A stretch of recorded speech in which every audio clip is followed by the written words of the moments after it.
Bueno, muy buenas noches. Gracias a todos por venir, por estar acá. Qué bonito. Hubiéramos preferido que esto hubiera sido presencial, pero bueno, aprovechemos la situación y la oportunidad. Hay gente del sur, de distintos lados.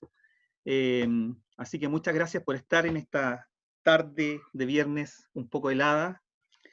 Y yo quiero introducir un poco esto, darles la bienvenida, por supuesto, y contarles que este espacio de 3 charlas lo hemos pensado fundamentalmente porque en este tiempo de tanta incertidumbre, de tantas situaciones adversas, también se abren posibilidades nuevas, y esta es una de ellas.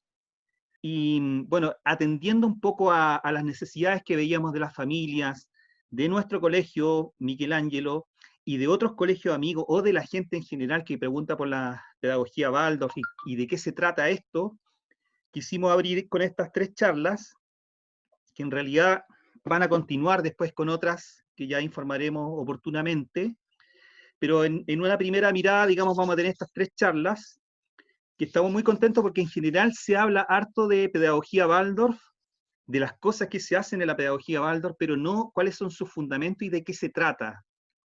Y de alguna manera estas charlas intentan abordar ese tema, que es complejo, pero que es muy necesario, sobre todo en este momento en que aquellos que somos papás tenemos a nuestro hijo en casa y nos hemos visto forzados por la situación a tener que mezclar la casa con el colegio un poco, ¿no? Y lo que veíamos es que muchas familias necesitaban recursos pedagógicos también.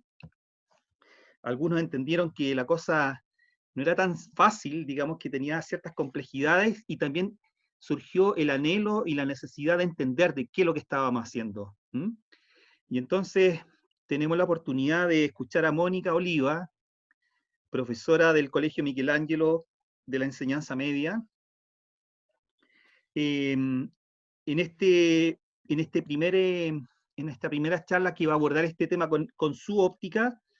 Y, y bueno, le damos la bienvenida a ella. Ella tiene mucha experiencia en la antroposofía, lleva más de 40 años estudiándola, ha sido profesora de educación media, Waldorf, también tiene otra experiencia en básica hace muchos años atrás, también profesora de seminarios Waldorf, charlista, ha dado conferencias en distintos lugares, no solamente en Chile, y estamos muy contentos de abrir con ella. Y para comenzar, para también dar un giro eh, más propio a lo que vamos a conversar hoy, me gustaría leerles un texto que dice así: nuestro sistema educativo está formado según el concepto de las capacidades académicas por la razón siguiente. Todo el sistema fue inventado para satisfacer la necesidad de la industria. Antes del siglo XIX, en ningún lugar del mundo había un sistema público de educación. Por ello, la jerarquía de las materias de enseñanza se basa en 2 ideas. La primera, las materias útiles para la industria están en primer lugar. Es decir, que a usted, cuando era un niño de edad escolar, benévolamente se le mantuvo alejado de determinadas actividades, de cosas que usted deseaba, seguramente, porque con ellas nunca usted obtendría un puesto de trabajo. ¿No es así? No hagas música, que no vas a ser ningún músico. No hagas pintura, que no vas a ser ningún pintor. En un consejo benévolo, pero totalmente erróneo. El mundo evoluciona rápidamente. La segunda, con el tiempo las capacidades académicas han llegado a dominar fuertemente lo que entendemos por inteligencia, pues las universidades han creado el sistema según su imagen. Pensándolo bien, veremos que todo el sistema mundial de educación pública es un proceso de prolongación de exámenes para la entrada a la universidad. De ahí que muchas personas con mucho talento, brillantes y creativas, creen que no lo son, porque sus facultades que poseían en la escuela no fueron apreciadas y hasta fueron estigmatizadas. Creo que no podemos permitirnos seguir así. Y esto no lo dice Rudolf Steiner, lo dice Sir Ken Robinson, que es un educador, un experto en educación, que ha dado un montón de conferencias, las pueden ver en YouTube, los pueden buscar. Y con esto queríamos un poco provocar también y abrir esta charla que nos preparó Mónica, y le damos la bienvenida. Muchas gracias. Bueno, yo feliz de estar acá, agradecida a todos ustedes por estar acá, y la verdad es que yo soy de esas personas que conoció primero la antroposofía y después busqué, la conocí justo cuando nació mi primer hijo, y busqué después la pedagogía Waldorf. O sea que en principio me interesé por la antroposofía y cuando me di cuenta de lo que era, dije, bueno, ¿y la escuela Waldorf dónde está? ¿Qué es esta cuestión? ¿Sí? Vivía en Londres en ese momento, cuando mi hijo tenía 2 años volví a la Argentina, y en la Argentina busqué la escuela Waldorf, y yo, mi hijo tiene más de 40 años, en este momento 41, me doy cuenta del enorme desarrollo que ha tenido esto y lo profundos que son sus fundamentos en cuanto a que realmente es un acercamiento que como adulto, aquellos que podamos meternos, que nos interese, por supuesto que es una cuestión absolutamente libre, aquellos que de pronto sentimos una cierta necesidad espiritual que por H, por B, pasado por un montón de experiencias, nunca fue satisfecha, de pronto en la antroposofía uno encuentra algo que realmente como adulto da, a mí por lo menos me da mucha energía para la educación, mucha energía. La versión adulta incluso, no tanto, desde la versión adulta es una versión, digamos, de la vida humana y del espíritu humano que incentiva absolutamente la creatividad, ¿sí? En ese sentido, la antroposofía fue dada, uno dice, hace 100 años. Steiner murió en 1925, todavía no hace 100 años que murió. Y él empezó su actividad pública realmente fin del siglo XIX. 100 años, de pronto incluso yo siempre es tan actual, y les quiero mostrar, quiero compartir pantalla y quiero mostrar algunas imágenes. Y yo voy a ir yendo y viniendo porque de pronto me gusta verlos, ¿sí?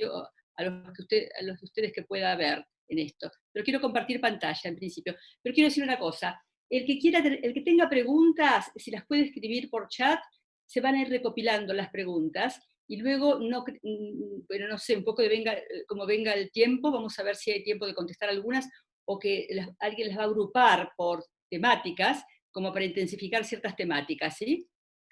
Eso por un lado. Porque a veces uno piensa algo, viste, que de pronto se espabila al decir algo, al mostrar algo, y tiene algo que después se olvida, ¿sí? Entonces, eso básicamente. Y vamos un poquito a compartir pantalla entonces. Bueno, a ver, yo quiero mostrar una imagen en principio que ya muchísimos deben conocer, pero que yo no me canso de ver que es una imagen que realmente es extraordinaria y que muestra algo tremendamente importante de la antroposofía. La voy a poner incluso en amplia. Ahí la tienen en toda la pantalla, ¿no es cierto? Es una ampliación de la Escuela de Atenas, que era la Academia Platónica, que está en el Vaticano.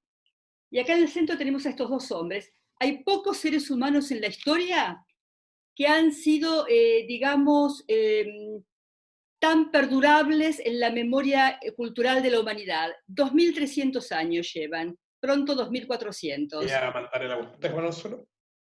Le voy a mandar el link a tu mamá por otro. O sea, tremendamente, 2300 años se siguen estudiando en las universidades.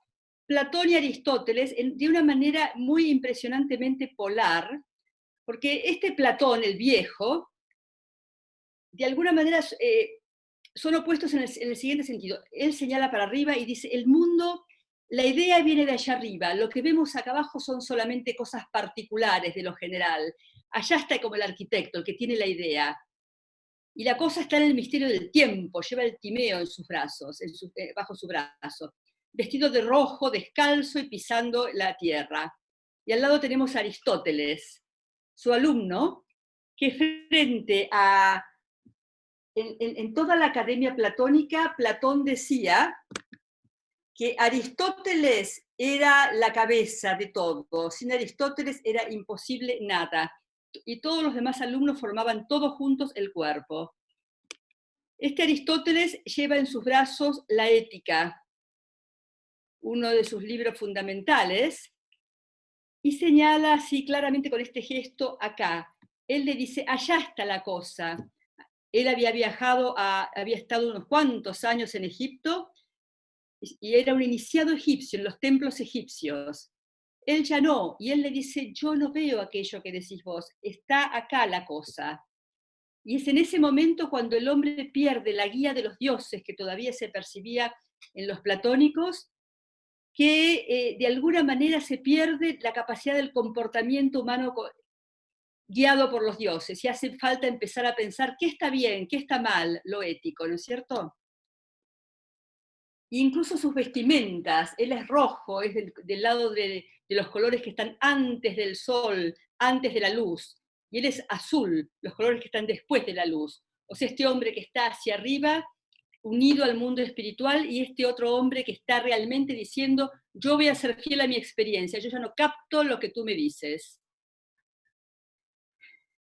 De alguna manera, estas dos corrientes son sumamente importantes, son importantes a lo largo de toda la historia, y se siguen viviendo en la humanidad, se siguen viviendo con mucha potencia, e incluso se van a vivir cada vez con más potencia, porque hubo enormes periodos platónicos o neoplatónicos y grandes periodos aristotélicos. Parece mentira, pero fue recién en el año 1500 cuando el hombre, por primera vez el ser humano de Occidente, empezó a pensar una filosofía que no fuera ni platónica ni aristotélica, y ese fue Descartes.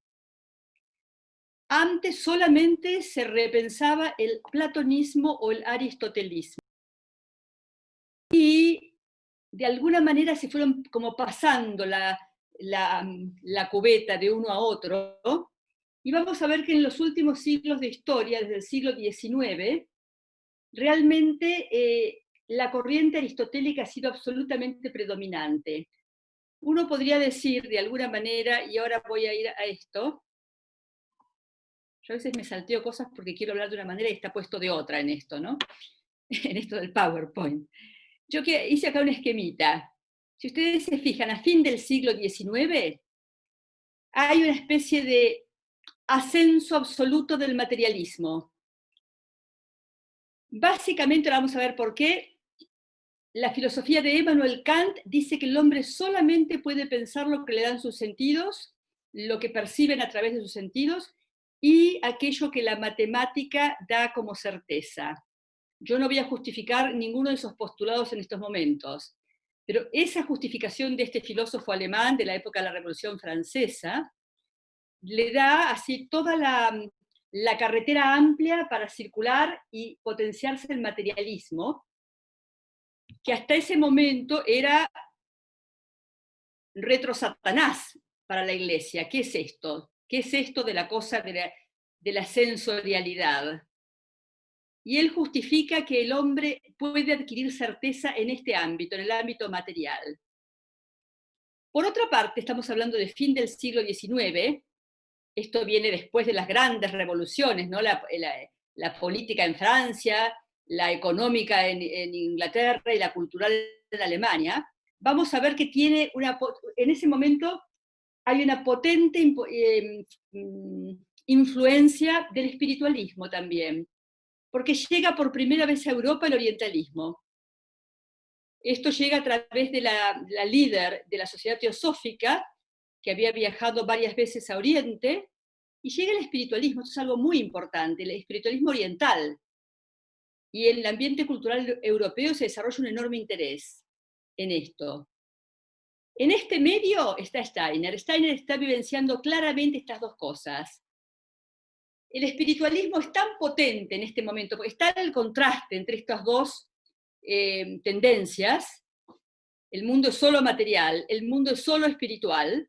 Es tan potente este contraste que incluso los espiritualistas más, no sé si decir dogmáticos, o más tratando de convencer de que el espíritu es la verdad, están realmente transformándose en espiritistas en este momento. Es el auge del espiritismo, tratando de probarles a los materialistas que la copa se mueve, la mueven los espíritus, porque no saben sino cómo confrontarse con esta otra posición que empieza a relegar al ser humano a ser un punto en el universo de materia y nada más que eso.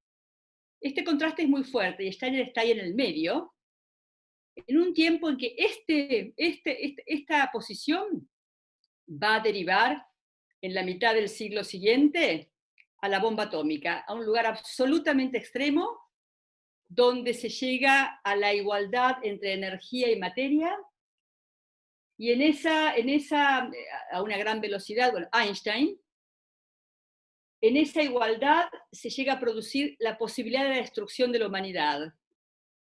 Por otro lado, por el lado este, está sucediendo que de acuerdo a las teorías hinduistas, que dividen digamos, toda la historia de la humanidad en grandes periodos históricos que se llaman yugas, termina el yuga de Kali, el Kali Yuga, en el año 1899.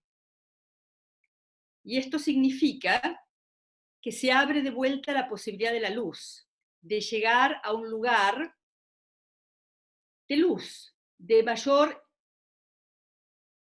vivencia del espíritu. Y en este contraste que es muy enorme, uno tendría que poder pensar que el materialismo fue una enorme ejercitación del pensamiento. Imagínense, desde fin del siglo XIX, en 50 años, hasta la época de Einstein, hay un enorme desarrollo que básicamente es como un entrenamiento muscular mental con el contraste del mundo exterior que me permite decir, está bien lo que pensaste, es así. O no, no es así, esto no se prueba afuera.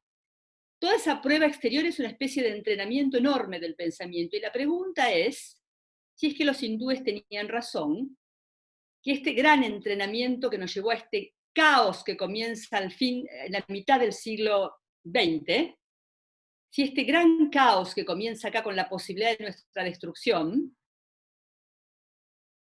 si es posible, la pregunta de si es posible, que en este entrenamiento hubiéramos fortalecido tanto nuestra capacidad pensante, que pudiéramos entrar a esta iluminación, a esta luz que provee este fin del estado de la oscuridad, del cual hablaban los hindúes. Esto se lo plantea Steiner de otra manera más consciente, porque los hindúes fueron 7000 años antes de Cristo aproximadamente, casi era como orgánico esto era orgánico, que tenían esta vivencia del mundo espiritual, esta clarividencia era corporal, hereditaria, orgánica, no había nada que hacer para ganarla, estaba dada. En la medida en que el hombre va descendiendo a la tierra, se va perdiendo, y se llega el momento entre Aristóteles y Platón, en el cual de pronto, bueno, acá la cosa resulta que tú hablas de aquello, yo no lo percibo, quiero ser honesto con mi propia experiencia, y lo que yo percibo está acá, apoyado en la tierra, y lo percibo a través de mis sentidos. Aristóteles. Y por consiguiente, hace falta que establezcamos una especie de protocolo del pensamiento, del pensar, de la actividad del pensar, para que nos pongamos de acuerdo qué es correcto decir como certeza y qué cosa no es correcta decir como certeza. Y esto es la lógica de Aristóteles, sus tratados de lógica. Sin embargo, acorde a Rafael Sanzio, el pintor medieval, es cierto que para Aristóteles el tema de la ética es muy importante y lleva en sus brazos la ética. Ahora tenemos que descubrir cómo comportarnos en este mundo.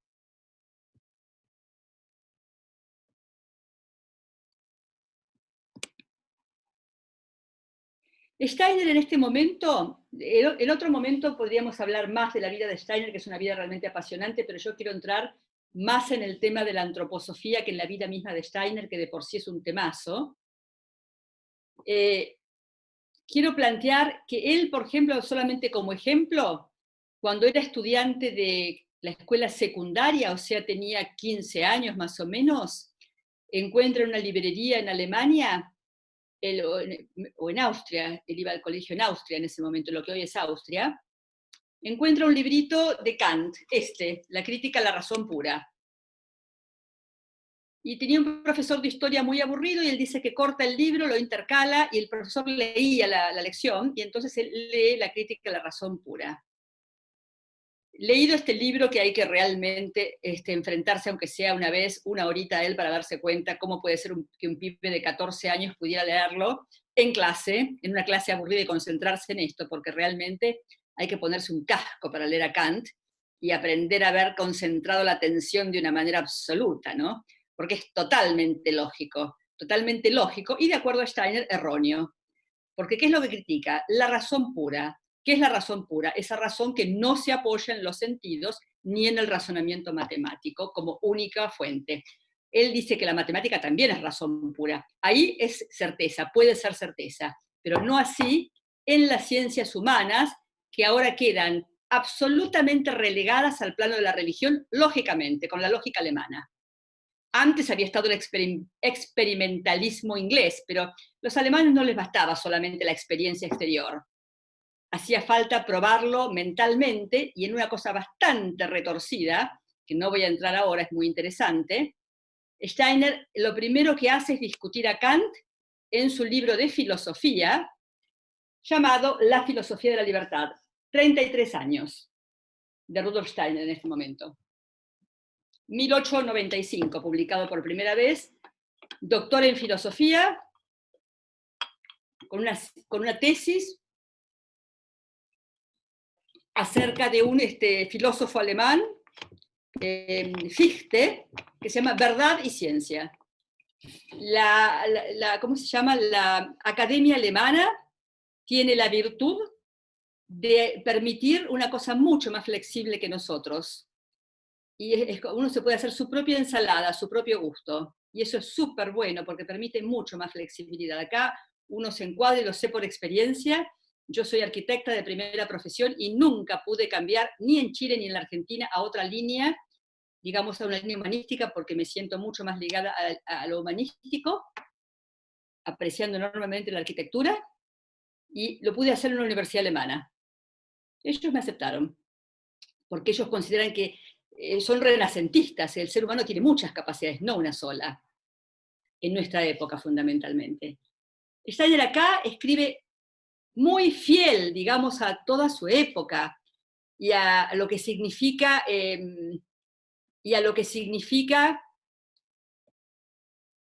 sus contemporáneos, la academia, ¿no es cierto? La academia de sus contemporáneos, eso. Para él es muy importante ser fiel a lo que es ciencia en ese momento, y él decide primero publicar este libro, La filosofía de la libertad, porque allí él justifica que el límite planteado por Kant, el límite al conocimiento, él es el único filósofo que lo discute a esto, que lo debate. El límite planteado por Kant es cierto, ¿quién lo va a negar? A menos que alguien sea un vidente, en la conciencia común hoy podemos decir que el intelecto se forma por lo que captamos por los sentidos. Pero él plantea ese límite como un límite que no es absoluto, es decir, es un límite evolutivo. Y llega un momento en que es el propio ser humano el que, si quiere vincularse con el espíritu, con la inteligencia cósmica, con Dios, o como cada uno quiera llamarlo, con aquello que hace esa inteligencia creadora que hizo la Tierra, los 4 reinos que vivimos aquí, la Luna, el Sol, los planetas y las estrellas. Esa inteligencia cósmica, creada por alguien, como lo querramos llamar, incluso llamémoslo inteligencia cósmica. El ser humano tiene una inteligencia mucho más limitada que eso, y Kant tiene razón, pero esa inteligencia evoluciona. Y Steiner tiene totalmente claro que a partir de ese momento él ya ha debatido a Kant, y él ha considerado su libro, La filosofía de la libertad, como el libro principal. Si es que él dice, si yo tuviera que salvar algún libro en un momento, salvo este, porque de este sale todo lo demás. Tiene un antecedente que es la teoría del conocimiento, y tampoco me voy a detener específicamente en esto, pero cumplido éticamente, habiendo sido fiel con sus contemporáneos, filósofos, pensantes. Bueno, fue un libro que no tuvo un eco en su momento, no tuvo mucha aceptación, porque estaba en pleno auge el materialismo basado en Immanuel Kant. Pero Steiner se da por cumplido, y entonces decide comenzar a escribir libros de ciencia espiritual. Y acá me quiero detener un minuto, Porque cuando uno dice, antes se llamaba, qué sé yo, la psicología, la historia, todas estas ciencias un poco acomplejadas porque no pertenecen a las ciencias duras, se llamaban las ciencias espirituales. Pero Steiner, él va a hablar de la antroposofía o ciencia espiritual, y él va a plantear, y ya de hecho lo ha discutido en sus obras filosóficas, que el concepto de certeza, qué es cierto y qué no es cierto, no es el que toma la ciencia natural así, basada en los sentidos básicamente. Que esto puede ser ampliado, esta noción, y eso él lo ha justificado en estos libros filosóficos y planteado que, yo voy a hablar un poquito más de eso un poquito después, pero ahora estoy haciendo un recorrido un poquito más general. Quiero decir, la palabra ciencia espiritual o antroposofía, sabiduría del ser humano, no es algo metafórico. Él considera que la antroposofía es una ciencia, es una ciencia espiritual, porque después de varios siglos de materialismo, donde el hombre ha corroborado qué es cierto y qué no es cierto, plenamente, sabe pensar, sabe subir una escalera dialéctica y llegar a la resolución de un teorema matemático, y sabe que si saltea un escalón, posiblemente no entienda algo. Todo eso lo conoce tanto un matemático como un científico natural. Y ese pensamiento, esa capacidad de pensamiento, él la valora. La valora y dice que ahora se puede llegar a pensar el espíritu. Y él se da como misión, y es lo que va a hacer por el resto de su vida de diferentes maneras. En realidad su misión será una misión incluso más alta que esto, pero no puedo hablar de eso en este momento, otra vez podrá ser. Él se da como trabajo en este momento comenzar a hablar del espíritu con un lenguaje apropiado al ser humano del siglo XX, pensante. Tenía 41 o 42 años cuando empieza a hablar de ciencia espiritual. Antes no habló de ciencia espiritual. Antes habló de filosofía y de teoría del conocimiento, epistemología o gnoseología. Cuando empieza a hablar de ciencia espiritual, él básicamente plantea esta madurez del pensamiento y la desarrolla en el primer capítulo de su Filosofía de la Libertad. No es un lugar que se alcance y ya se ha llegado. Hay que, el pensamiento humano, la capacidad de, no los pensamientos, tal o tal o tal o tal contenido, no eso, sino la capacidad de pensar, hay que pensar qué es el pensar. Y entonces, en el camino hacia esa comprensión, el hombre puede aprender a desarrollar una cierta actividad pensante en la cual se puede observar a sí mismo pensando, aunque parezca una paradoja. Y ahora lo vamos a ver un poquito más en otros esquemas. Y eso justifica que el ser humano pueda hacer esto,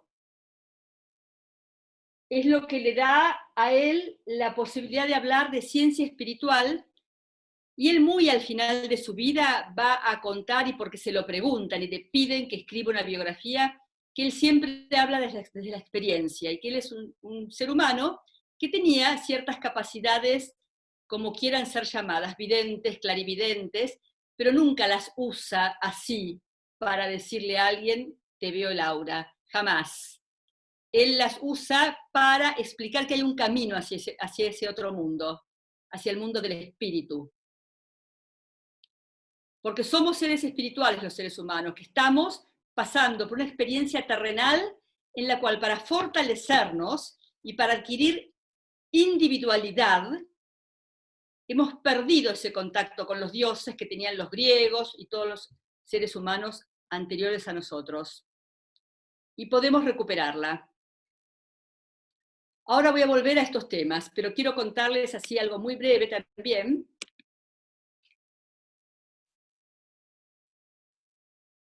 Cómo, cuando Steiner comienza a dar la ciencia espiritual, luego le dedica unos cuantos años a un potente desarrollo del arte. Y hecho esto, acá desarrolla todas las artes, a todas les da un impulso nuevo, porque el arte es siempre la expresión sensible de lo espiritual. En un momento fue necesario que el arte expresara el realismo, pero ya en esta época estamos post-Van Gogh, o sea que ya el hombre ve, seres humanos como Van Gogh, ven el universo vibrante, porque ven más allá de lo puramente físico. El arte muchas veces se adelanta. Entonces Steiner le da un nuevo impulso al arte, en la plástica, en el teatro, en la poesía, en la arquitectura, en todas las artes, en la música.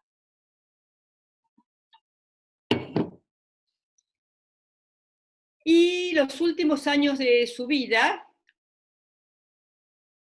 hasta el año 1925, que muere, acá le falta el 5, él se dedica a la práctica. Lo primero que él pone en el mundo es el nuevo orden social, de alguna manera en la práctica, aparte después de las artes, ¿no? El nuevo orden social. El momento en que termina la Primera Guerra Mundial.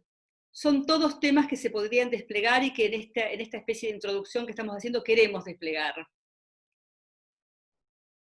Ah, perdón, esto de la Escuela Waldorf está antes, acá está invertido, me equivoqué. La Escuela Waldorf la funda primero. No, al revés, no, está bien, está bien.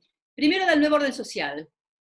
Y como esto no tiene éxito, porque el planteo que hace, no voy a entrar en eso en este momento, no hay preparación todavía espiritual para que se comprenda, entonces él decide empezar de abajo hacia arriba, poner una escuela para los hijos de la fábrica de cigarrillos Waldorf Astoria, que le ofrecen ayuda económica para hacer esto, y él crea la primera escuela Waldorf en Stuttgart en el año 1919. Todo un tema en sí mismo del cual también vamos a hablar. Luego genera la medicina antroposófica en 1920. Genera la agricultura biológica dinámica, que es varios pasos más allá de la orgánica. Esto ya está todo sobre el final de su vida. Y él funda la Sociedad Antroposófica en el año 1923. También un tema para hablar. Esto es así en líneas muy sucintas, básicamente la actividad de Rudolf Steiner, el fundador de la Escuela Waldorf, cuyo fundamento es la antroposofía y que fundamenta todas estas disciplinas, todas en creciente desarrollo, y también las artes. Y disculpen, me quiero fijar la hora para ver cómo vamos, son 9 menos cuarto, empezamos a las 7, 8, 9 y media. Bueno, siempre resulta corto el tiempo, porque bueno, hay que ir a los saltos. Esto me lo voy a saltear entonces. En todo caso, después vuelvo a eso. Voy a ir un poco más a la sustancia. ¿Qué es lo fundamental que da Steiner?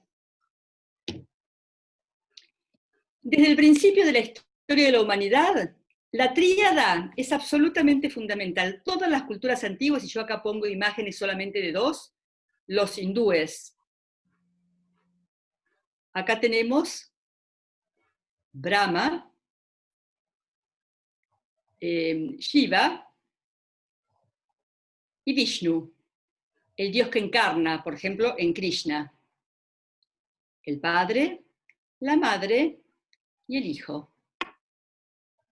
Estos son Isis, la luna, Osiris, el sol, perdón, este es Osiris, el sol, y Horus, el hijo. Esto da también, cada tema da para una ampliación, eso es como las muñecas rusas, la antroposofía es como las muñecas rusas, uno abre una caja y hay otra dentro, ¿sí? Puede seguir abriendo esas. Pero bueno, no da para todo, entonces estamos tratando de hacer una introducción general, ¿sí? Esta ternariedad del ser humano, en un momento de la humanidad se perdió,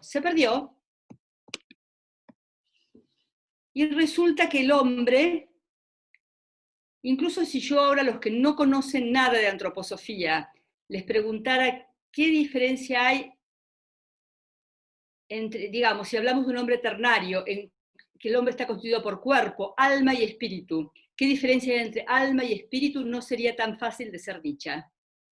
Porque eso se perdió completamente, y se perdió en un concilio ecuménico en el año 869, porque duró 10 años. 10 años continuos de concilio, fue un concilio muy complejo. En este concilio ecuménico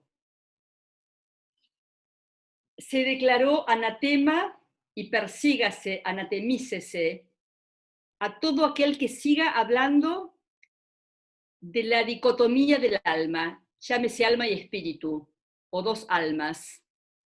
El hombre, el ser humano está constituido de cuerpo y alma, o espíritu, como os guste llamarlo, pero cuerpo y alma o cuerpo y espíritu, no tres cosas.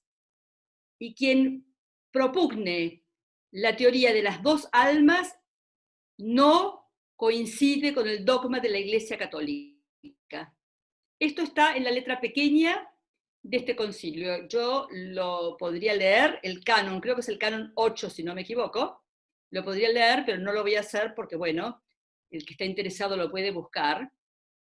Y este concilio fue el que dio origen a la separación entre Occidente y Oriente, o sea, la Iglesia Católica Apostólica Romana y la Iglesia ortodoxa griega de Oriente, de la Europa oriental, de Rusia, ¿no es cierto?, de Grecia.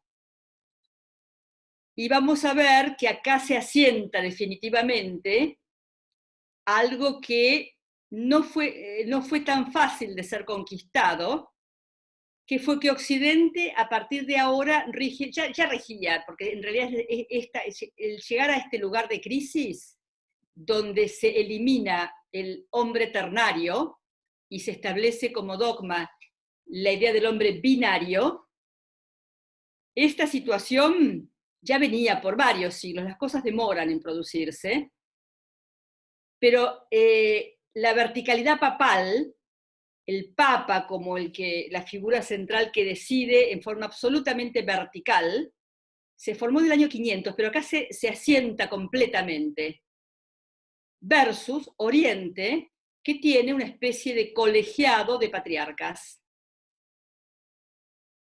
Y se separan las iglesias en este momento. Entonces, en este momento sucede algo que es muy importante, algo que no solamente está expresado en los dioses de las diferentes culturas, sino que también está expresado en los astros más cercanos que tenemos, el Sol, la Luna y la Tierra. Después están los planetas, que giran, y están las estrellas fijas, pero estos tres astros nos constituyen de la manera más cercana, es lo que básicamente vemos que tiene relación con nosotros. La luna mueve las mareas, mueve el ciclo femenino, el sol, bueno, vivimos gracias al sol, y ahora de pronto no, esto no es así. Resulta que el hombre es binario. Y Steiner lo que hace básicamente, y eso es lo fundamental de la antroposofía en todos los niveles, y tiene una profundidad enorme llegar a comprender lo que es el ser humano ternario. El ser humano sí es un ser constituido por cuerpo, alma y espíritu. Cuerpo, alma y espíritu. ¿Y cuál es la diferencia entre alma y espíritu? El cuerpo, brevemente, nosotros todos sabemos que a través de los sentidos que pertenecen al cuerpo percibimos el mundo exterior. ¿Qué es el alma entonces? Y el Steiner que pone, yo siempre me baso en ese ejemplo porque me gusta, lo entiendo y me parece muy claro para verlo, es un ejemplo de la teosofía de Steiner. Voy caminando por un prado y veo con mis ojos las flores. Es primavera y veo acá los tacos de reina cuando en Chile florecen, ¿sí? Precioso. De acuerdo, en mi alma yo digo, me encantan estas flores, cómo me gustan, el color me resulta tremendamente atractivo. Otra persona puede decir, no, a mí no me gustan, a mí me gustan las rosas, o a mí me gustan las flores azules. Eso es una cosa de que me gusta o no me gusta. El alma se orienta así en principio hacia el mundo, aquello que me conviene o no me conviene, ¿sí? Me gusta o no me gusta. En cambio, llega otra persona y mira las tacos de reina y dice, ¿qué es esta flor? ¿Cómo es una flor? De alguna manera sabe que esta flor, que a mí me dijeron, espero que sea cierto lo que voy a decir, que no es natural de acá de Chile, que fue traída esta planta a Chile. A mí me encantaron, cuando vine en primavera la primera vez, y me llevaron al Cajón del Maipo y me resultaron fascinantes, pero me dijeron que no eran de acá, que habían sido traídas. Una persona se pregunta entonces, ¿y por qué? ¿Cómo me puedo dar cuenta que estas flores no son de acá? Y es un botánico y lo piensa y lo mira y lo observa, y eso ya no tiene nada que ver con que le gustan o no le gustan. Llega de pronto a ciertas hipótesis de observación de esa flor y saca una idea. Aquel ser humano que se enfrenta al mundo como un científico, como un ser pensante, no está pensando lo que le conviene o lo que no le conviene. Ese es todo un tema, porque, bueno, no, mejor no me voy por las ramas. A veces tiendo a irme.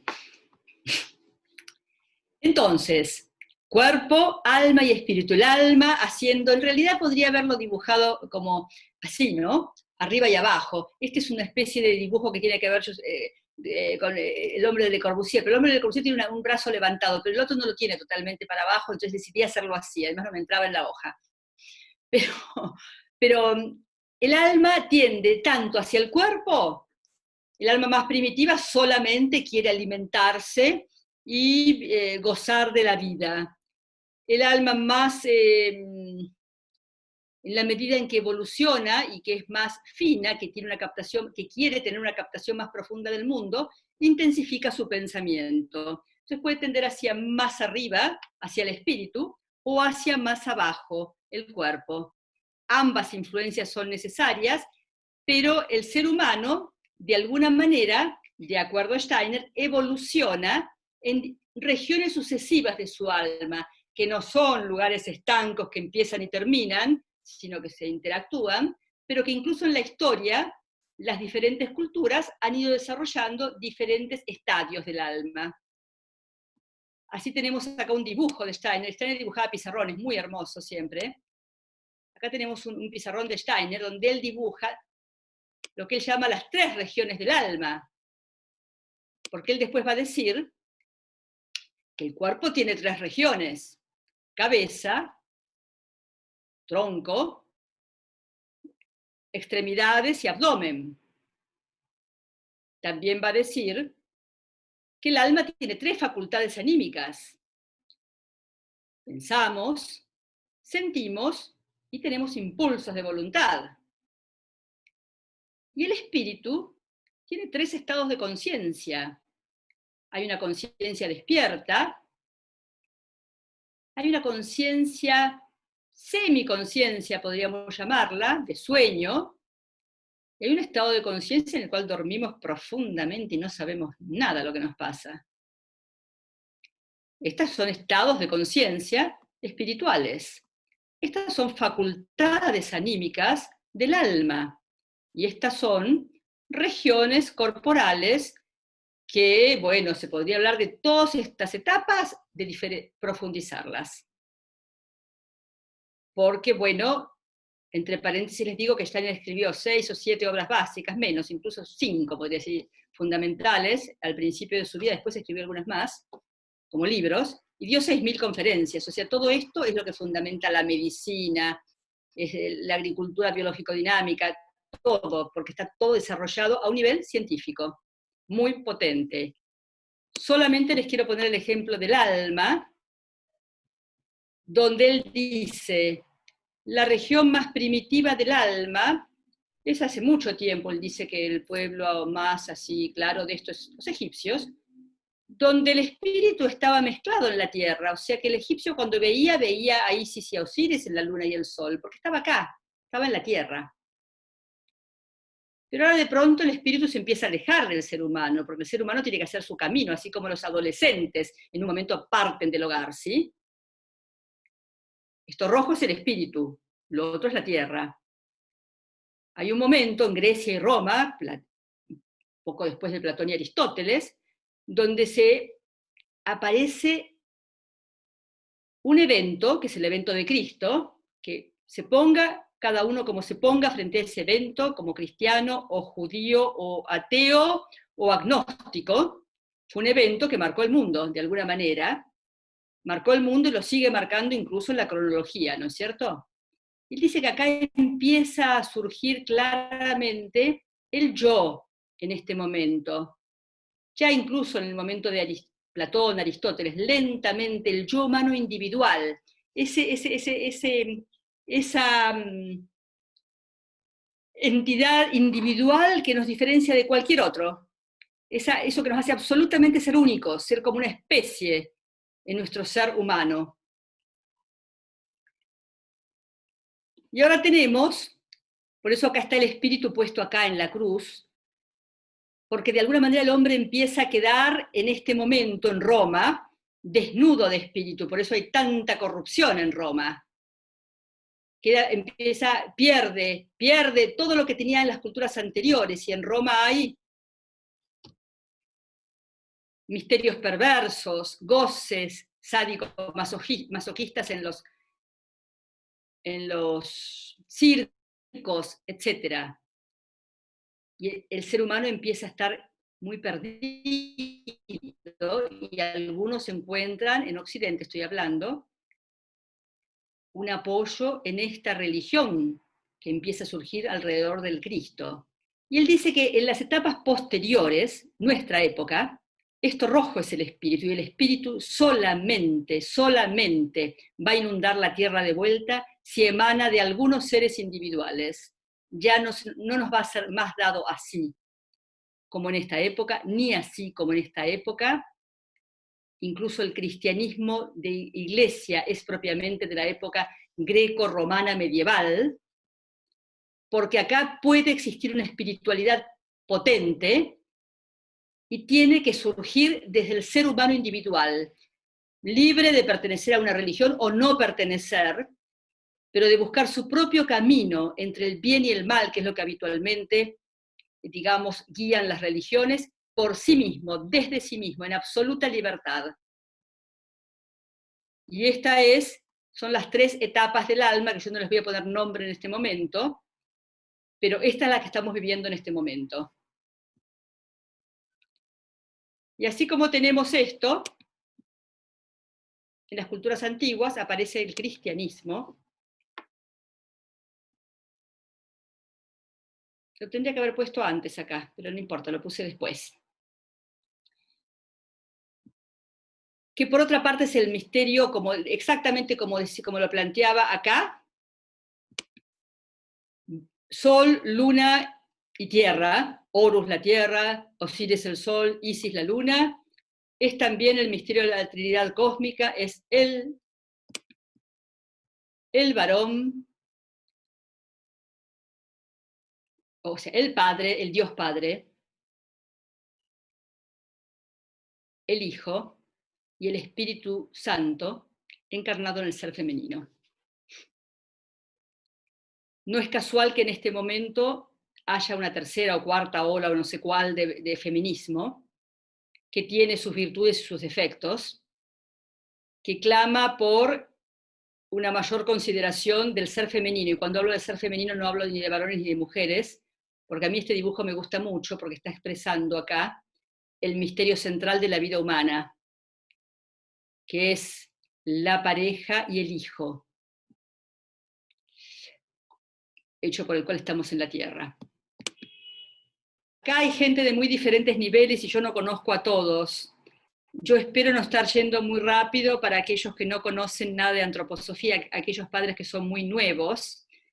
Hay otros que tienen bastante formación en los que están presentes, y es bueno que también sea así una charla, porque bueno, cada uno va entendiendo más de acuerdo al nivel en el que está, pero siempre se tiene que poder entender.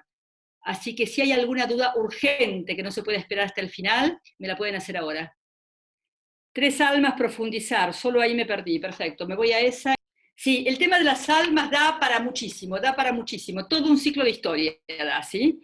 Y todo un ciclo de psicología. Básicamente,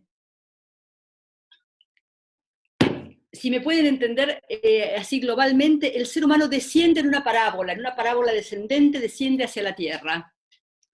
Desciende de la inteligencia cósmica de niño, era un niño guiado por los dioses, y de pronto toca tierra, pierde esas facultades, se hace adolescente y ahora tiene que conquistarlas por sí mismo. Esa es la evolución del ser humano como humanidad. Entonces, va recorriendo diferentes estadios, da para mucho esto, porque podríamos hablar de la prehistoria, de todo. No estoy haciendo un ciclo de historia, de lo cual soy profesora, sino de introducción a la antroposofía.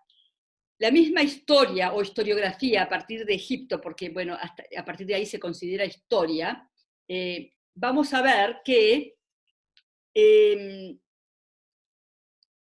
el ser humano va desarrollando diferentes regiones, se va adaptando a esta tierra que los dioses están cada vez más lejos. Para los hindúes no les hacía falta construir templos como los egipcios.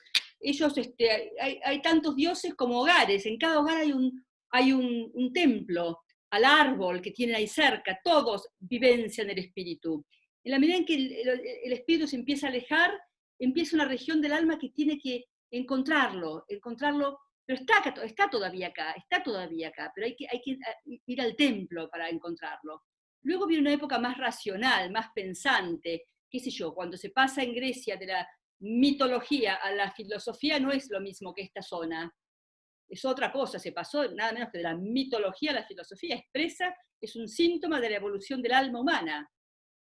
Y cuando ahora ya no hay más espíritu afuera, ¿es el ser humano el que tiene que encontrarlo o corremos el riesgo de la destrucción? Si no por la bomba atómica, por el calentamiento global o por lo que fuera. Estamos tan fuera del espíritu que estamos a punto de perder nuestro hábitat.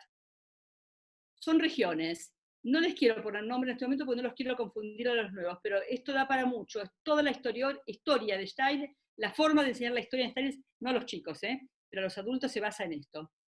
¿Se comprendió esto? Ahora supongo que sí.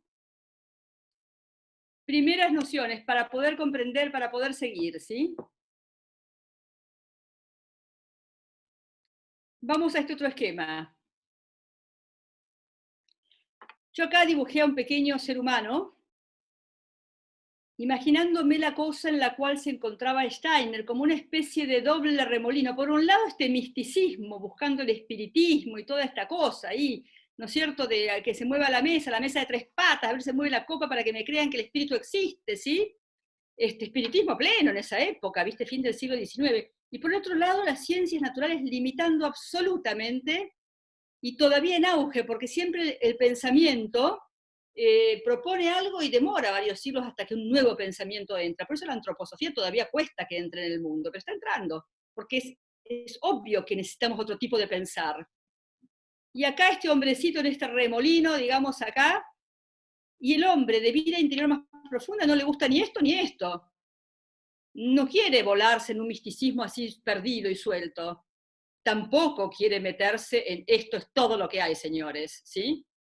Va a la naturaleza, un hombre con una cierta sensibilidad y mira las estrellas y dice, wow, ¿qué es este mundo en el que estoy? O está en una crisis personal de vida y tiene la capacidad de vivenciar mucho más el mundo, entonces. Las crisis vienen por algo y esta humanitaria también. Este era el momento, entonces, el misticismo ponía una especie, acá está mal esta cosa, no me di cuenta, si lo dibujara de vuelta haría unas flechas así que se abre para allá, no es un límite lo que pone, se abre de cualquier manera, se abre a través de muchas cosas, es incluso peligroso, como, y todas estas cosas están actualmente, está la ciencia dura, ¿no es cierto?, que plantea acá está la cosa, y con respecto a esta crisis, el COVID-19, y está aquellos otros que de pronto se vuelan absolutamente, y entonces acá se acusan mutuamente de conspiracionistas, materialistas, y acá hay que buscar cuál es la verdad, ¿no es cierto? Acá cada uno sabe, pero entrar al mundo del espíritu de una manera mística, hay puertas más sencillas que la antroposofía. La antroposofía es una ciencia. Hay puertas mucho más sencillas. Hay drogas donde yo consumo algo y ¡poing! Me volé, ¿sí? Ahora después no me acuerdo nada, no sé para qué me sirvió. A una persona sensible le puede producir efectos paranoicos. Hay muchas cosas. A alguno le puede servir, si luego, en mi opinión, y esto acaba en mi opinión, es algo que yo luego puedo metabolizar de una manera correcta y entender algo de lo que vi en ese momento, pero muchas veces debilita, especialmente cuanto más joven se comienza con esto. Hay procesos de hipnosis, hay para todos los gustos acá en la entrada a este mundo. No es eso lo que busca la antroposofía, en lo más absoluto. Acá hay una puerta grande y entrar por esa puerta grande es un camino espiritual que hay que querer surcar, hay que tener fuerza para querer surcar, y hay que entender que si es así, hay un camino espiritual y una puerta grande, y muchas puertas de servicio que no son las más apropiadas.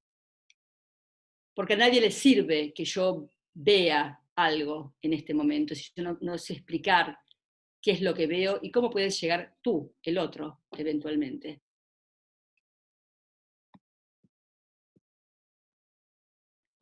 Y así tenemos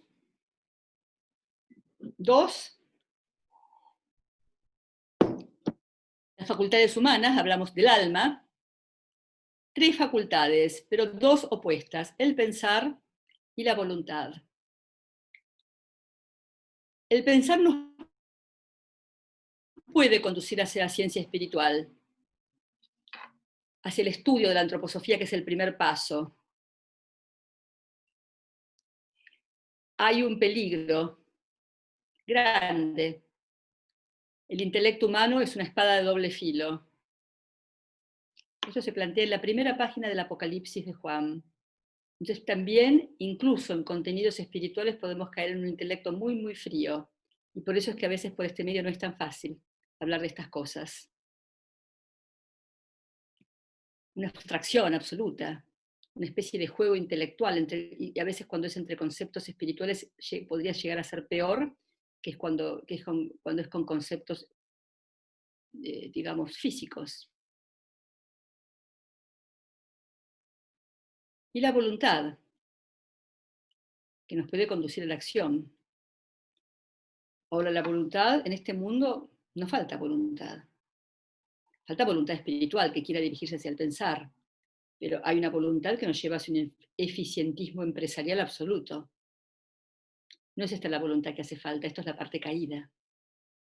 En este momento el mundo está en manos del 1% más rico, que son absolutamente emprendedores de altísimo eficiencia, sin ninguna duda. El ser humano que busca, que intuye que es importante la ética y que es importante buscar el espíritu desde un lugar más profundo y que puede buscarlo, que no se convence con un camino de iglesia, digámoslo así, sea cual ella fuere, y que se interesa en la ciencia espiritual, es un camino donde hay que llevar la voluntad al pensamiento. Porque lo primero que podemos observar, lo primero que tenemos que observar, y yo acá me pego un salto, después vuelvo, es esto, que el pensar habitualmente está totalmente alimentado desde afuera. Que a cierta edad, las flechas azules estas, que a cierta edad es lógico que así sea. Cuando nace una guaguita, abre sus ojos de a poquito, empieza a diferenciar el exterior, escucha sonido, está atento, apenas nace, está atento con los sonidos que escucha, se va abriendo hacia el mundo de los sentidos, lentamente, y desde el mundo de los sentidos lentamente va a ir despertando su intelecto. Todos pasamos por ahí. Y uno puede decir, el pensar está básicamente influenciado desde afuera y potentemente sigue influenciado desde afuera, incluso hasta la actualidad. Imagínense tanta cosa que nos viene como información en este momento y que captamos. Y la voluntad está dirigida, las flechas azules, hacia afuera, en esta eficiencia, hay que poder sobrevivir en este mundo. Bueno, pues acá hay un instrumento fundamental que nos va a enseñar Steiner, que tiene que ver con que para poder pensar el espíritu, para poder pensar quién soy yo, que hace la articulación entre estas 3 facultades del alma, como individuo este yo va a articularnos, Si hasta ahora nos articuló la naturaleza y he dejado que cualquier pensamiento, cualquier ser humano que observa su pensar, y es un acto importantísimo poder llegar a observar el pensar conscientemente, se va a dar cuenta que está estimulado desde afuera todo el tiempo. No soy yo el que piensa, sino que hay algo que constantemente es un traqueteo mental. Domar la atención no es nada fácil. Hay que entrar al laboratorio interior. Labor, trabajar, oratorio, en una cierta actitud. Pensar, hay que llevar la voluntad al pensar. Se discute, y yo acá no voy a profundizar mucho más porque el tiempo pasa rápido, ya son 20:11. Se discute en los ámbitos antroposóficos si la antroposofía es un camino del pensar, porque Steiner siempre plantea el pensar. Claro, porque acá estoy despierta, acá puedo pensar. Yo no puedo decirle a mi intestino, no digieras, ¿sabes? No digieras, o digerí, que me duele la guata y algo te cayó mal, por favor digerí. No se lo puedo pedir, acá soy inconsciente o subconsciente, como estado de conciencia, y acá lo que sí conozco es el motivo que me impulsa. Entonces, si yo en el pensar levanto un fuerte motivo de que quiero pensar esto, quiero leer y concentrarme, y les digo, es un ejercicio que cualquiera puede hacer. Leer a Steiner no es fácil. Yo hoy estuve leyendo una conferencia y cada vez que trato de leer una conferencia pegada tantas horas a la pantalla como estoy ahora, digo, pucha, es un flor de ejercicio. No, me desconcentro, ¿sí? Hay que domar a la atención, hay que domarla, hay que agarrarla así, decirle acá, te quedás acá, ¿sí? Apagá el celular, déjalo a un costado, olvídate de todo y lee esto, a ver si lo podés entender, caramba. Porque estamos totalmente estimulados desde afuera. Llevar voluntad al pensamiento, por eso algunos dicen, bueno, es un camino del pensar, porque hay que llevar voluntad al pensamiento, es poner atención en aquello que yo me propongo pensar, el yo. Nadie nos va a ayudar en este momento a evolucionar. Es cuestión de cada individuo, y las cosas vienen de abajo hacia arriba. No podemos pretender una sociedad evolucionada y que adelante si es que no hay muchos individuos que desarrollen de una manera libre el pensar. Y para eso hay que poner atención, tomar la atención, sacarnos de este traqueteo mental y ver si nos interesa, qué es lo que nos interesa. Libertad ante todo, ¿sí? Esto da para mucho, de tal manera que el pensamiento se tiene que transformar en algo irradiante realmente. Y la antroposofía tiene todas las virtudes para poder encendernos. De alguna manera sucede lo siguiente. Sí, esta pregunta, ¿se puede fortalecer el pensar común transformándolo en algo más vivo que nos pueda dar una vivencia de tanta vida como las impresiones del mundo de los sentidos? ¿Se puede o no se puede? ¿Será posible esto? El mundo de los sentidos es tremendamente potente, más en las artes, en todo, en la naturaleza. Es tremendamente potente, tiene carácter de realidad. ¿Qué es este pensar? Esta cosa fría. ¿Se podrá transformar esto? ¿Sí? ¿Se puede o no se puede? Bueno, Steiner plantea que sí, es el camino espiritual de la evolución.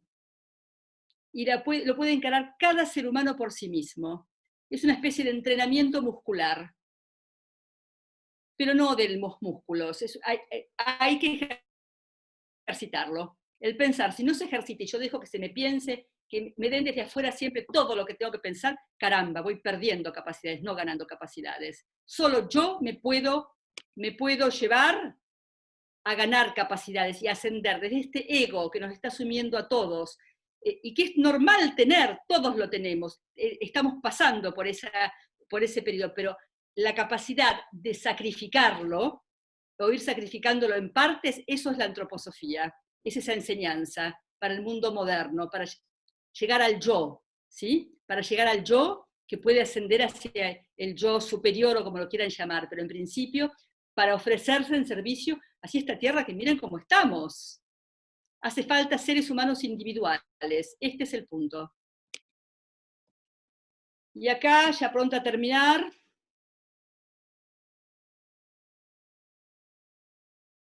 empezamos un poquito más tarde, así que me lo permito, quiero terminar una idea. En este entrenamiento muscular, el eureka que alcanzaba Arquímedes cuando descubría la relación entre el peso y el volumen del agua que salía de la tina, y decía, ¡eureka, lo descubrí! Tiene eso de lo que meto en el agua, esta cuestión, este eureka que descubría Arquímedes, hoy se puede hacer eurekas, muchos eurekas, y nos dan una fuerza al corazón tremendo cuando los logramos. Y eso es la antroposofía. Está llena, es difícil porque es una ciencia y hay un montón de nomenclatura, hay que empezar desde abajo a estudiar y a ver y no entiendo, y concentrarme y trabajar y esta cosa, pero está lleno de la posibilidad de eurekas nuevas, eurekas que nos encienden el corazón y nos impulsan hacia la acción. La escuela Waldorf es un producto de eso. Es un producto claro, de un pensamiento que es vivo, es llevar sangre al pensar, llevar sangre, llevar fuerza espiritual, voluntad, llevar algo de esa cosa que hay sangre abajo, en la voluntad, en la zona de los intestinos, incluso del hígado, llevarla a este lugar que está seco y que necesita vida, porque en este momento el gran conflicto que hay, y creo que todos vamos a estar de acuerdo acá, es que acá hay una enorme batalla con la inteligencia artificial.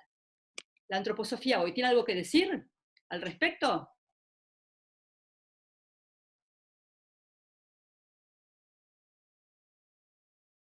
Pucha, que tenemos mucho que decir. Para poder, esto que nos lo van a poner, sea como sea, esto viene y va a venir. Y leyendo el Apocalipsis, está clarísimo. Bueno, esta no dio varias conferencias sobre el Apocalipsis que yo estoy estudiando en este momento. En algún momento me gustaría hacer un ciclo. Esto va a venir. No lo vamos a poder evitar. Algunos vamos a poder zafar de esto. Pero acá hay bioelectricidad. Y esta bioelectricidad es otra cosa que esta máquina que nos quiere invadir. Es otra cosa. Esto es el cerebro humano, el sistema neurosensorial es lo que nos hace humanos y por consiguiente nos hace responsables de la Tierra y responsables de generar muchas escuelas Waldorf, muchas situaciones donde que no se caigan en una crisis como esta, ¿sí? Claro que hay electricidad en nosotros, claro que hay electricidad, y esto es muy interesante de ser estudiado, muy interesante. Yo no soy bióloga ni médica, pero a mí me gusta estudiar todo. Y si ustedes piensan, si ustedes vean esto, por ejemplo, el cerebro dividido acá por la mitad, pucha, en este momento hace falta el desarrollo de la otra mitad, de la mitad derecha, de la mitad femenina, que no es de la mujer exclusiva, es del varón también.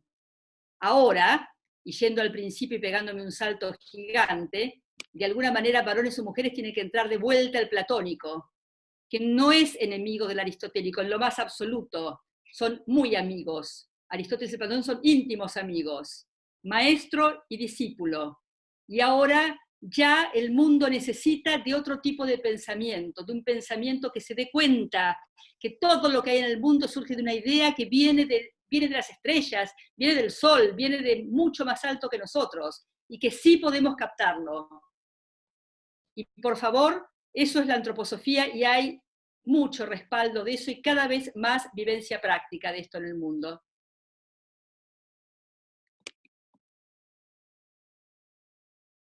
La inteligencia artificial en este momento está estudiando, y somos todos conejos de India, en los algoritmos que está formando, está tratando de estudiar todos los comportamientos humanos, cosa de sistematizarnos. Pero hay un lugar inviolable en el fondo del alma humana, hay un lugar absolutamente inviolable donde la inteligencia artificial no puede entrar. Porque el comportamiento humano es aquello que es medible. Y el espíritu humano es mucho más profundo que eso. El eureka que podemos encontrar en la antroposofía va mucho más allá de los algoritmos con los cuales nos pueden sistematizar para clasificarnos y en todo caso hacernos consumidores o cualquier otra cosa que quieran hacer de nosotros, los dueños de la inteligencia artificial. Y el espíritu siempre vuela mucho más alto, mucho más alto. Necesita seres humanos que esté donde esté cada uno en el camino, inicie una búsqueda espiritual, porque estamos capacitados para eso en este momento, estamos capacitados, y tengo más cosas, yo siempre me voy un poco, esa es la hora. Quiero decir acá, mostrar un pizarrón que me parece muy bello de Steiner. De alguna manera es necesario llevar sangre a este lugar, de esta luna que tiene el cerebro, es un órgano lunar. Es necesario llevar sangre, vida a este lugar. Y yo creo que estamos capacitados para hacerlo. Y como quiero ser puntual, gente, me gustaría leerles, antes de terminar, una cosa muy breve. Primero les quiero mostrar esta imagen. ¿La ven? Les quiero mostrar esta imagen. Este dibujo está en base hecho a un dibujo de Stein. No está hecho por Stein, está hecho en base a un dibujo por Stein. Y a mí me muestra algo muy hermoso. Dos ojos mirándose. Platón decía que cuando nos mirábamos a los ojos así como eran como manos, pero en vez de ser como manos físicas que pueden acariciar, lanzan tentáculos vitales hacia el otro ojo y se entrecruzan. Nos están impidiendo eso en este momento. Estamos a través de la máquina, no nos podemos mirar. Pero de alguna manera esto tiene que renacer en el alma de cada uno de nosotros. Ojalá nos intensifique el deseo de encontrarnos más intensamente y ayudarnos y generar comunidades más vivas. Y les quiero, para terminar, leer Steiner sobre su muerte. Me gustaría en algún momento poder contarles algo más de su vida, porque es una vida impresionante, la vida de Steiner, impresionante, de una productividad así fuera de serie. Ya en su enfermo, ya sin actividad pública, escribió, lo último que escribió se llaman Los pensamientos guías.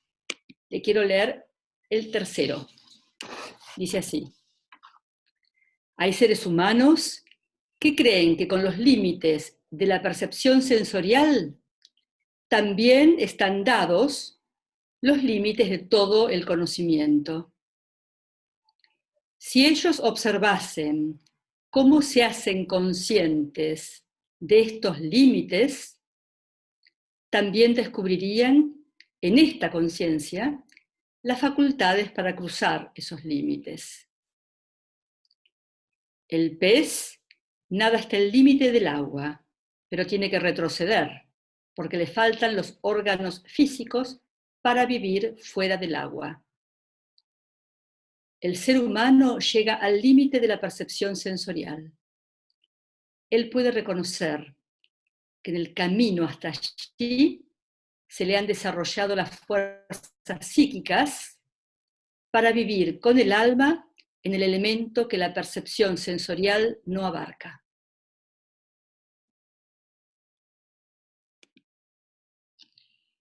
Yo les digo, cada uno de estos temas es una muñeca rusa, se pueden abrir de todos un tema nuevo.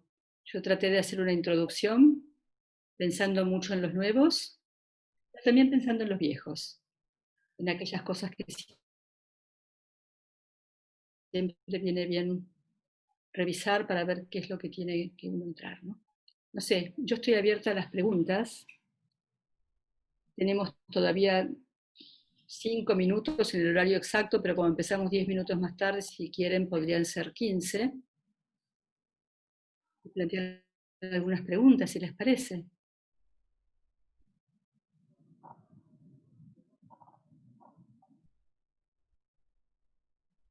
Acá alguien que pregunta por qué libro, yo estoy leyendo las preguntas sueltas, alguien que pregunta por qué libro sería conveniente empezar el estudio de la antroposofía. Mira, depende de las capacidades y de los intereses de cada persona.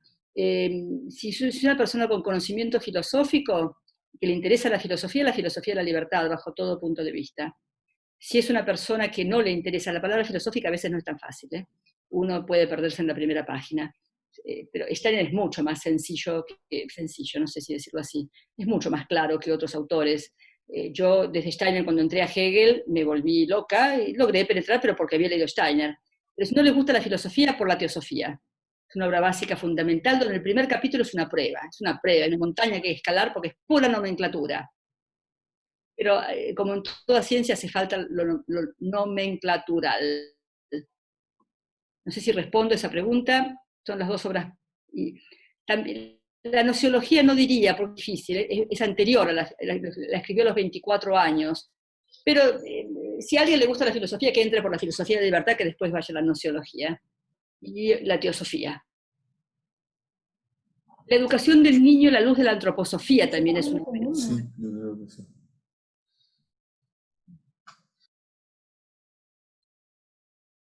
A ver, ¿tanto el materialismo, el alma, el espíritu pueden convivir para ser un mejor ser humano? Bueno, claro, de eso se trata. Se trata de coordinar, finalmente, ¿sabés de qué se trata? No sé quién habla, no te conozco, pero no importa, hablo en general. Claro, se trata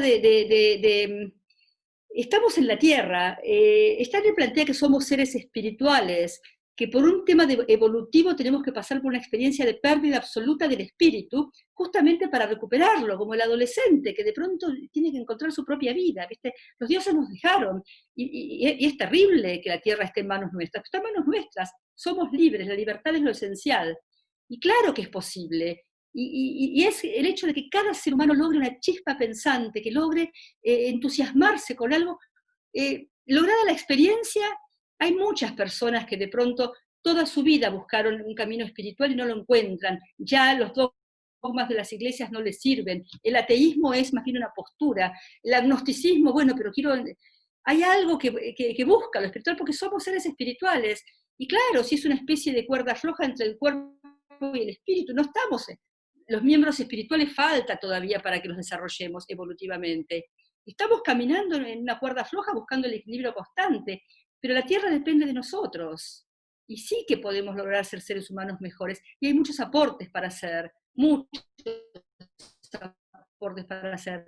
Por supuesto que todo lo que es corporal, ayuda a la gente que tiene frío, todo esto que está pasando es absolutamente necesario, pero también es necesario seres humanos que logren encender el corazón del otro con el espíritu, porque no solo de pan vive el hombre, pero también de pan. Pero no solo de pan. Y lo que a mucha gente le hace falta en este momento es levantar las fuerzas espirituales. Por favor, lo que estamos pasando, imagínense en países con tantas diferencias sociales como este, como el mío también, ¿sí? Hay que encender los corazones acá, que podemos caminar hacia el espíritu. A ver qué otra pregunta.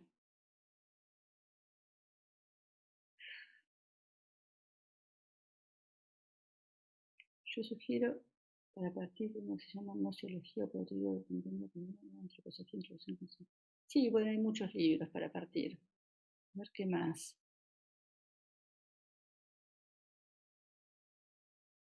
¿Podrías comentar nuevamente la última imagen? Me la perdí por la mala señal. Si no hay ninguna cosa antes, a ver, Martina o Rafael, ¿rescataron alguna pregunta que les parezca importante contestar antes? ¿O Sí, muestro hay la una última imagen pregunta para esa persona que se la perdió? hay una pregunta de Milena que dice, ¿qué le hace el miedo al alma también? Bueno, mira, el miedo, Milena, no te estoy viendo en este momento, así que te hablo a ciegas. El miedo, básicamente, el compendio máximo del miedo es el miedo a la muerte, ¿sabes? Aunque no esté llevado conscientemente a ese lugar, ¿viste? En este momento tenemos el temor de enfermarnos y de morir, del sufrimiento y el dolor, los temas que planteaba el Buda, ¿viste? El sufrimiento, ¿no? Y en realidad, en la medida en que el ser humano pueda pensar el espíritu, el alma, el miedo te clava en el cuerpo, ¿me entendés? Te clava en el cuerpo y no te permite ir hacia la idea de que la muerte es un hito de la vida humana como es una noche, ¿me entendés? Y que en realidad hay tanto para hacer acá que no hay que, y sabiendo que recorremos un camino, que venimos acá a la Tierra a experimentar, a evolucionar justamente. En la experiencia terrenal evolucionamos, crecemos. Y allá vamos a ir hacia evaluar, así que acá trabajemos en este momento. Y trabajar también es pensar en este momento. Ver cómo encendemos el corazón y quitamos ese miedo que en el fondo se puede transformar en una situación psíquica mucho más compleja de paranoias. Es el monstruo interior, ¿viste? Que incluso, Milena, y te lo digo a vos esto personalmente, incluso muchas veces el miedo es algo que, viste, en realidad tenemos que enfrentarnos, el ego tiene que enfrentarse a toda la parte fea de sí misma. Y claro que da miedo eso. Da miedo si no sabemos que eso es así, que en el camino espiritual hay que enfrentarse a todo eso que nos frena, que es lo feo, a eso que todos tenemos, que es lo malo, que hay que poder superar. Entonces, eso da miedo, ¿sabes? Pero si uno sabe que en ese camino yo voy en camino hacia el espíritu y que tengo que limpiarme y que puedo limpiarme, el miedo no te clava más en el cuerpo, sino que se equilibra entre el cuerpo y el espíritu. No sé si te sirve la respuesta, Milena. Milena es una querida alumna del otro colegio, que ahora está acá, como una persona grande. ¿Ya dónde estás, Milena? Por favor, ¿estás con foto? No te veo, bueno, no sé dónde estás. ¿Algo más, Rafael, te parece? Sí, hay 3 preguntas más, pero sería bueno que fuéramos cerrando. No sé si las puedes leer directo y luego me gustaría pasar un aviso práctico. Bueno, voy a mostrar la última imagen que se la perdió esta persona y vamos, ¿sí?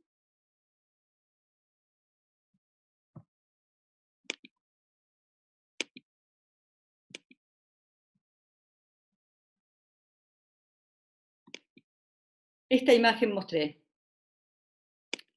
El pensamiento guía no lo voy a leer de vuelta, por ahí alguien te lo puede pasar. Es una imagen que para mí, ya te digo, refleja las fuerzas espirituales en la relación entre los seres humanos.